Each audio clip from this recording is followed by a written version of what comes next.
आमच्या मुख्यमंत्र्यांनी पहिलेच हे स्पष्ट केलं होतं की आम्ही मराठा समाजाला आरक्षण देताना इतर कुठल्याही समाजाचं आरक्षण आम्ही त्या ठिकाणी काढून घेणार नाही। त्याचप्रमाणे ओबीसीचं आरक्षण पूर्णपणे अबाधित ठेवून मराठा समाजाला 10% आरक्षण आमच्या सरकारने दिलं आहे।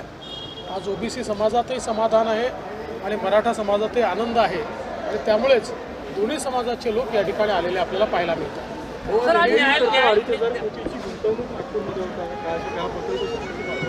अतिशय महत्त्वाचा प्रकल्प आहे, कारण शेवटी आपण असं म्हणतो की शेतमालावर प्रक्रिया झाली पाहिजे आणि ही जी डिस्कवरी आहे याच्यामुळे जवळपास 35,000 एकराच्या शेतकऱ्यांना त्या ठिकाणी मोठ्या प्रमाणात फायदा होणार आहे आणि रोजगाराची निर्मिती देखील मोठ्या प्रमाणात होणार आहे। त्यामुळे अतिशय महत्त्वाचा प्रकल्प।